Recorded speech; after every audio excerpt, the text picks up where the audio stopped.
Thank you, Madam Speaker. Madam Speaker, I agree that we cannot have any more deaths. I agree that alcohol causes major harm and trouble in our communities.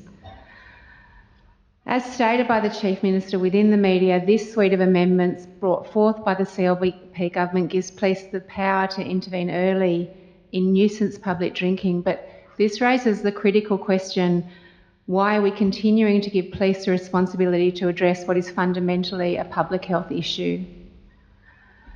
We've already heard in this chamber that problematic drinking behaviour often stems from deeper issues such as mental health conditions, trauma, poverty and social isolation. By framing the issue as a nuisance to be policed, we're ignoring the complex health and social factors that drive individuals to drink in public spaces. And I also want to add, as the member for Mulca said, people have a right to drink in public places. Instead of providing the appropriate support systems, mental health services, addiction treatment and outreach programs, we're resorting to punitive measures that do little to address those root causes.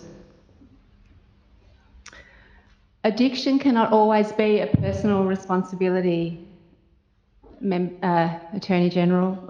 It's a public health issue and we need to support Territorians through this. Claims that alcohol is a dirty word, we need to look at that because it stems from the stigmatisation of a health issue, and stigmatisation that we worsen with the passing of this legislation. Stigmatisation that we, as members of this Assembly, have let get out of hand because we cannot acknowledge the root causes of this issue. We know that alcohol-related harms cause significant impact to our communities.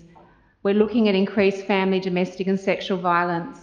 More than 200 community leaders, as we heard from the Leader of the Opposition, and health professionals have urged the Chief Minister to consider how proposed alcohol legislation by the CLP will increase this violence. I want to highlight that the Chief Minister has not yet responded to this open letter. Empowering police to intervene in these situations risks further criminalisation of vulnerable communities, particularly those who are already marginalised. People with addiction, people experiencing homelessness and First Nations communities are disproportionately affected by laws that treat public drinking as a criminal issue. And it also increases the risk of serious harm and even death, as we've heard in the case of Kumanjai Langdon described by the member for Mulca. These amendments may give police more authority to intervene early, but what they're really doing is entrenching cycles of disadvantage and pushing those most in need of help further away from the services they require. Addressing alcohol-related public behaviour through fines and policing does not provide long-term solutions. If we truly want to address public drinking and its impacts on the community, we must invest in health-based interventions, not enforcement. This means prioritising harm reduction strategies, increasing funding for mental health and addiction services, and ensuring that people have access to housing and other social supports. These are the measures that will lead to safer communities, not through the expansion of police powers. This government claims that they're rushing through all of this legislation as a matter of urgency for the safety of all Territorians. But how is safety prioritised when this government could not bother with the necessary evaluation and consultation that actually safeguards our communities? There's been zero community consultation done on this legislation, and it seems that this government therefore has no intention to understand the impacts and the unintended consequences of it.